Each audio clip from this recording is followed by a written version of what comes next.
लोग अब पढ़ेंगे reaction of alkyl halides. Reaction of alkyl halide, aryl halides. Alkyl halides का तो पढ़ चुका है।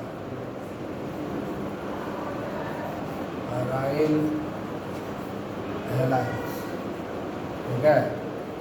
और you can say hello Areen.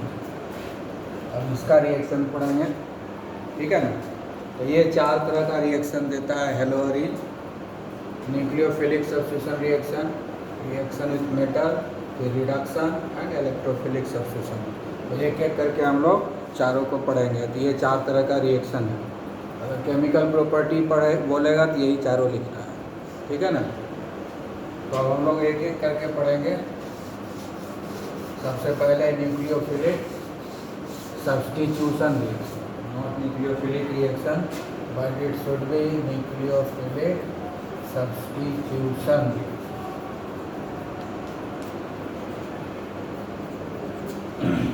और हम लोग पढ़ चुके हैं कि अराइल हैलाइड जो है वेरी लेस रिएक्टिव होता है टुवर्ड्स न्यूक्लियोफिलिक सब्स्टिट्यूशन रिएक्शन के प्रति, बहुत ही लेस रिएक्टिव होता है। लेकिन फिर भी इसको हम एक डिफ़िकल्ट सिचुएशन क्रिएट करते हैं तब होता है ना।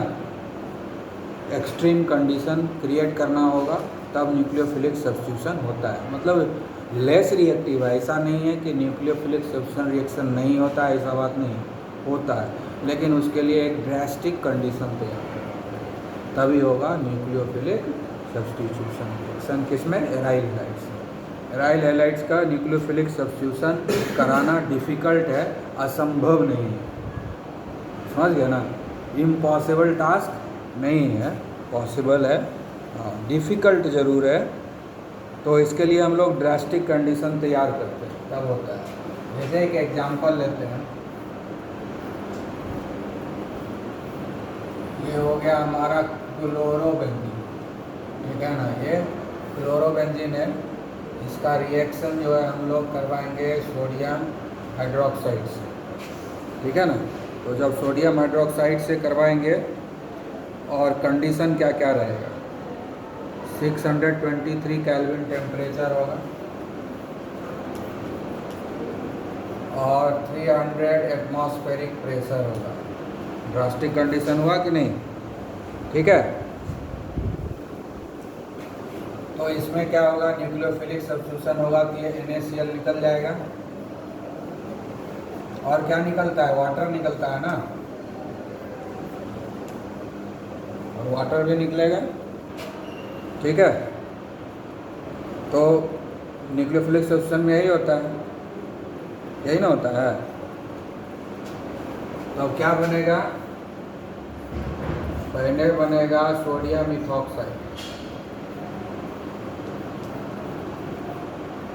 ठीक है। उसके बाद जो है ये हो गया सोडियम फेनॉक्साइड, ऑक्साइड नहीं, सोडियम फेनॉक्साइड, फिनाइल है ना। ये हो गया sodium phenoxide. Phenyl, benzene ring को हम लोग फिनाइल बोलते हैं ना। तो ऑक्सीजन लगा हुआ तो फिनॉक्साइड हो गया, सोडियम फिनॉक्साइड, ठीक है।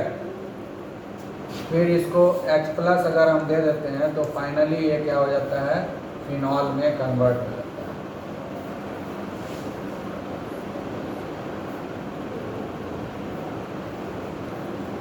ये हुआ न्यूक्लियोफिलिक सब्स्टिट्यूशन, ठीक है। एक न्यूक्लियोफाइल है क्लोरीन, उसका सब्स्टिट्यूशन OH ग्रुप से हो गया। तो न्यूक्लियोफिलिक सब्स्टिट्यूशन हुआ कि नहीं, लेकिन बहुत ही ड्रास्टिक कंडीशन है ना। आया बात समझ में।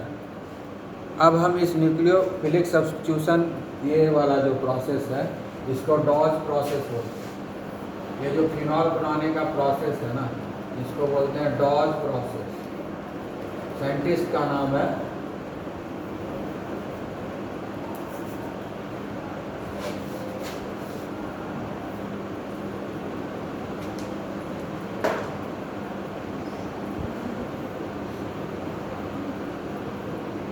Dodge process. ये जो मेथड है हेलो एल्केन को, मतलब क्लोरोबेंजीन को फिनॉल में कन्वर्ट करने के प्रोसेस को डॉज प्रोसेस कहते हैं। ठीक है, आया बात समझ में? क्लियर? अब जो है न्यूक्लियोफिलिक सब्स्टिट्यूशन रिएक्शन हो गया। अगर इसको हमको आसान बनाना है तो हम इसको क्या करेंगे, ऑर्थो और पैरा सब्स्टिट्यूशन कर देंगे तो रिएक्शन और आसान हो जाता है। ठीक है, अब अगर इस रिएक्शन को फास्ट करना है तो क्या करेंगे, पैरा पर मान लो इलेक्ट्रॉन अट्रैक्टिंग ग्रुप है, NO2 क्या है, इलेक्ट्रॉन अट्रैक्टिंग ग्रुप है, तो ये रिएक्शन बहुत ही आसान हो जाएगा। रिएक्शन कितना आसान हो जाएगा, सिर्फ ये सब ये कंडीशन हट जाएगा, सिर्फ कंडीशन रह जाएगा 433 का। थोड़ा सा रिएक्शन जो है वो आसान हो गया। 300 एटमॉस्फेरिक प्रेशर नहीं चाहिए, नॉर्मल प्रेशर पे हो जाएगा रिएक्शन। सिर्फ टेम्परेचर 433 केल्विन जो है हमको मेंटेन करना होगा और रिएक्शन हो जाएगा। ठीक है, यहाँ H+ का मतलब क्या हुआ है, यहाँ HCl दिया हुआ है या H2SO4 कुछ दे दिया, वो एसिड रहेंगे तब ना H+ मिला। ठीक है, फर्स्ट स्टेप में सोडियम हाइड्रोक्साइड, सेकेंड स्टेप में 1-2 बूंद जो है HCl दे देंगे। ठीक है, आया समझ में? तो ये हो गया कि अगर पैरा पोजीशन पर इलेक्ट्रॉन अट्रैक्टिंग ग्रुप दिए तो रिएक्टिविटी बढ़ जाता है। ठीक है, इलेक्ट्रॉन अट्रैक्टिंग ग्रुप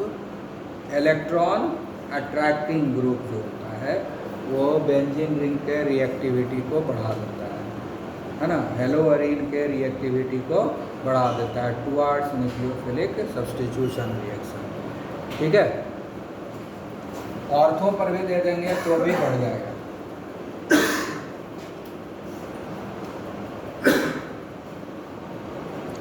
अब मान लो कि हम जो है ऑर्थो पर भी दे देते हैं।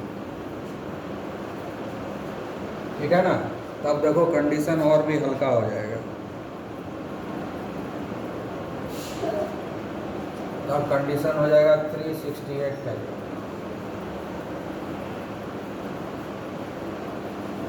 इधर तो हम बदल रहे हैं, इधर बदलते ही नहीं है कि नहीं। इधर NO2, इधर NO2, पिछला वाला में NO2 दोनों जगह दे देना, छूट गया था, समझ गया? हाँ, तब ना रिएक्टिविटी बढ़ेगा। तो खाली यहाँ देना से सब जगह में रहेगा। अगली बार क्या किए, ऑर्थो पर भी इलेक्ट्रॉन अट्रैक्टिंग ग्रुप दे दिए। ठीक है, आ गया समझ में? ऑर्थो पैरा दोनों जगह दे दिए। पहले दिए पैरा पर, उसके बाद ऑर्थो और पैरा दोनों पर दे दिए। ठीक है, अब अभी फिर और एक कंडीशन देंगे, दोनों ऑर्थो पर दे देंगे। दो ऑर्थो है ना, हाँ, दोनों ऑर्थो पर दे देंगे और रिएक्शन आसान हो जाएगा।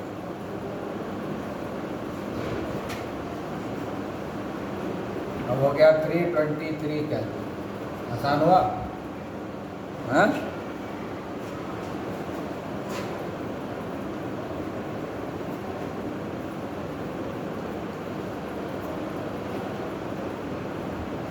ठीक है, तो इसमें क्या हो गया कि इलेक्ट्रॉन अट्रैक्टिंग ग्रुप जो है अगर ऑर्थो एंड पैरा पोजीशन पर देते हैं तो ये जो रिएक्शन है वो और फास्ट हो जाता है। ठीक है, तो और इलेक्ट्रॉन अट्रैक्टिंग ग्रुप कौन कौन हो सकता है, साइनाइड हो सकता है, जैसे अभी हम लोग क्या दिए, NO2 दिया ना, हाँ, इसी तरह से साइनाइड हो सकता है। उसके बाद कार्बोक्सिलिक ग्रुप भी हो सकता है। तो ये सब देंगे इलेक्ट्रॉन अट्रैक्टिंग ग्रुप। ये सब कुछ इलेक्ट्रॉन अट्रैक्टिंग ग्रुप अगर हम देंगे तो क्या होगा, रिएक्शन जो है फास्ट हो जाएगा, रिएक्शन जो है और आसान हो जाएगा। समझ में आ गया? हाँ, एक तो और number of electron attracting group बढ़ाते हैं, उससे भी रिएक्टिविटी बढ़ता है। Number of electron attracting group बढ़ाने से भी रिएक्टिविटी बढ़ा। पहले एक ही दिए थे तो रिएक्टिविटी थोड़ा सा सुधरा था, 2 दे दिया तो और जो है रिएक्टिविटी बढ़ गया, और तीसरा दिए तो और भी रिएक्टिविटी बढ़ गई। तो ऑर्थो एंड पैरा पोजीशन पर अगर हम इलेक्ट्रॉन अट्रैक्टिंग ग्रुप देंगे तो इसका रिएक्टिविटी बढ़ जाएगा। ठीक है, electron attracting group, electron releasing group देंगे तब नहीं बढ़ेगा। सिर्फ और सिर्फ इलेक्ट्रॉन अट्रैक्टिंग ग्रुप देंगे ऑर्थो एंड पैरा पोजीशन पर, तब इसका रिएक्टिविटी बढ़ जाएगा। और अगर यही हम इलेक्ट्रॉन अट्रैक्टिंग ग्रुप को इस दोनों मेटा पोजीशन पर देंगे तो इसके रिएक्टिविटी में कोई चेंज नहीं है। समझ गया? वो ड्रास्टिक ही रहेगा। समझ गया? कोई चेंज नहीं आएगा। लिख लिया सर?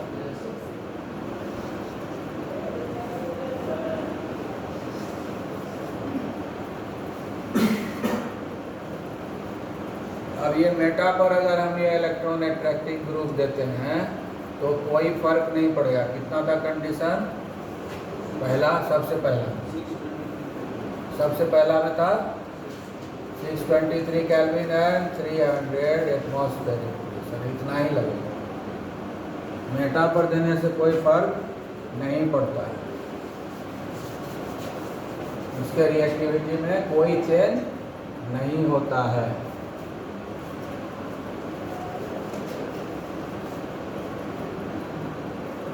ये मेटा पोजीशन पर दे दिया, इसके रिएक्टिविटी में कोई चेंज नहीं है। समझ गया? It will not affect. अब दूसरा मेटा पर भी दे देते हैं तो भी कोई फर्क नहीं पड़ेगा।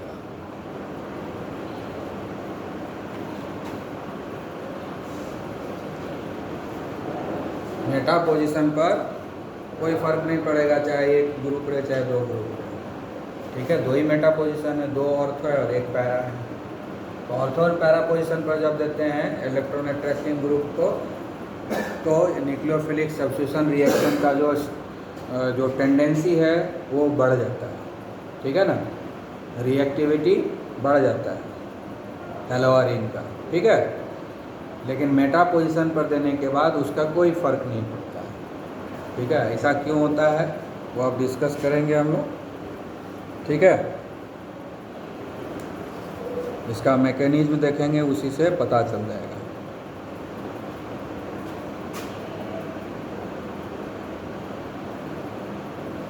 लिख लिया इसको?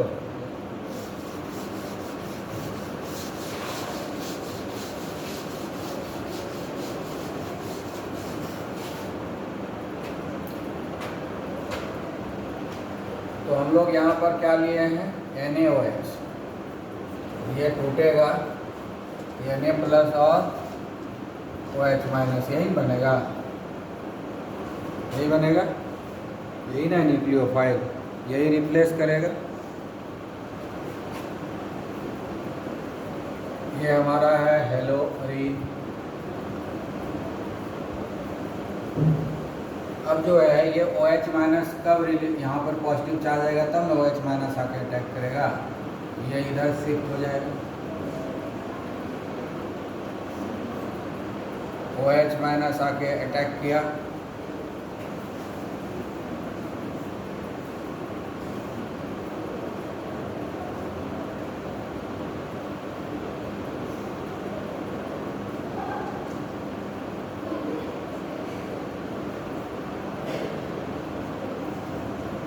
नेगेटिव चार्ज कहाँ डेवलप हुआ? ऑर्थो पर। तो ऑर्थो पर अगर हम देंगे इलेक्ट्रॉन अट्रैक्टिंग ग्रुप को और खींचेगा तो सपोर्ट करेगा इस चीज़ को। इलेक्ट्रॉन विड्रॉल ग्रुप सपोर्ट करेगा, इलेक्ट्रॉन को विड्रॉ करेगा। इलेक्ट्रॉन विड्रॉइंग ग्रुप और इलेक्ट्रॉन अट्रैक्टिंग ग्रुप दोनों एक ही बात है ना। तो यहाँ पर नेगेटिव चार्ज आया तो और खींच लेगा उसको, तो विड्रॉ अच्छे से हो जाएगा, इलेक्ट्रॉन अट्रैक्ट अच्छे से करेगा। इसलिए ऑर्थो पर अगर हम इलेक्ट्रॉन विड्रॉइंग ग्रुप देते हैं या इलेक्ट्रॉन अट्रैक्टिंग ग्रुप देते हैं तो रिएक्टिविटी बढ़ जाता है, क्योंकि नेगेटिव चार्ज जनरेट होता है, तो इलेक्ट्रॉन डेंसिटी बढ़ता है ऑर्थो का, और उसको वो और सपोर्ट करता है बनाने में, वो और खींचता है अपने तरफ। इसलिए इलेक्ट्रॉन डेंसिटी इधर से घट के इधर आ जाता है। ठीक है, समझ में आया? हाँ, अब जो है रेजोनेंस होगा। अब ये जो है यहाँ शिफ्ट हो जाएगा और यहाँ नेगेटिव चार्ज का मतलब ये पेयर ऑफ इलेक्ट्रॉन आया ना, यहाँ पर डबल बॉन्ड हो जाएगा।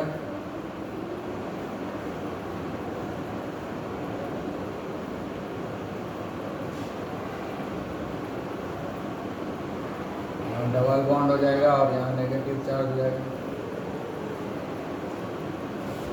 अब क्या होगा, ये यहाँ से यहाँ शिफ्ट होगा और ये जो है यहाँ शिफ्ट होगा। ठीक है,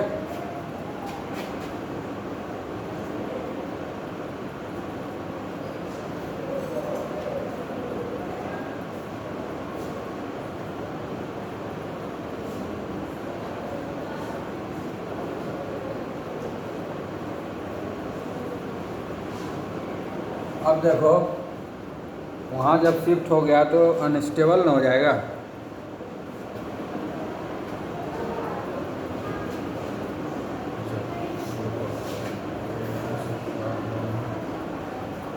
इसको पहले शिफ्ट करेंगे यहाँ, डबल बॉन्ड लिख देंगे। ठीक है, 1 2 3 रेजोनेटिंग स्ट्रक्चर बना। ठीक है, अब लास्ट में क्या होगा, ये Cl माइनस निकल जाएगा और ये यहाँ आ जाएगा।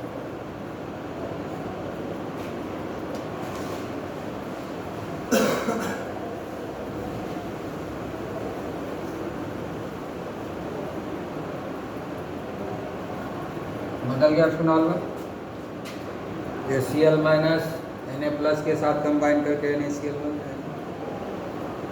आ गया समझ में? तो ये है हमारा मैकेनिज्म, न्यूक्लियोफिलिक सब्स्टिट्यूशन रिएक्शन का मैकेनिज्म है। समझ में आया? हाँ, अब जो है यहाँ पर देखो कि नेगेटिव चार्ज कहाँ कहाँ डेवलप हुआ है।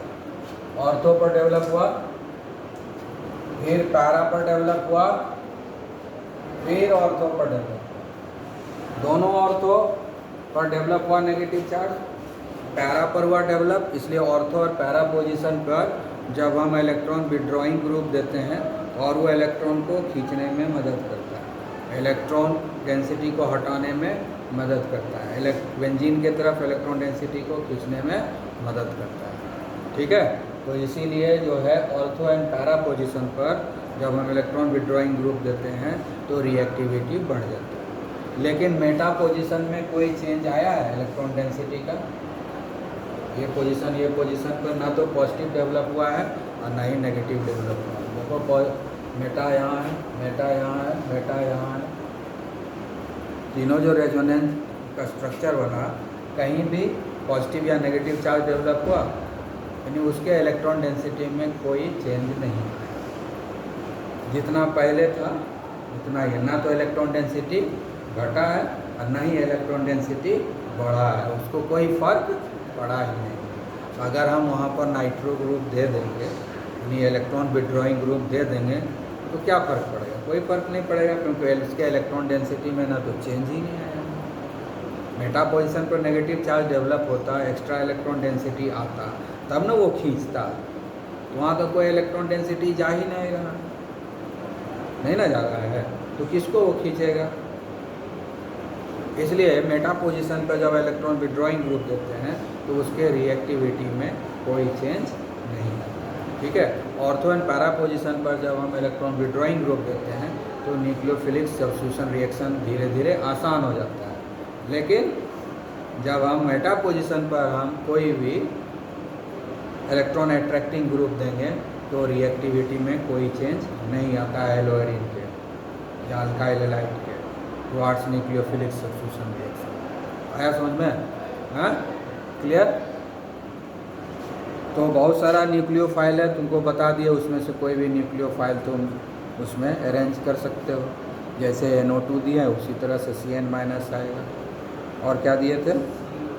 हाँ हाँ, उसी तरह से तुम एक और ले सकते हो, NH2 माइनस भी ले सकते हो। अमाइड होगा, ये मिलेगा कहाँ से? NaNH2 से मिलेगा, इससे मिल जाएगा तुमको NH2 माइनस। ये भी इलेक्ट्रॉन अट्रैक्टिंग ग्रुप है। आया बात समझ में? क्लियर?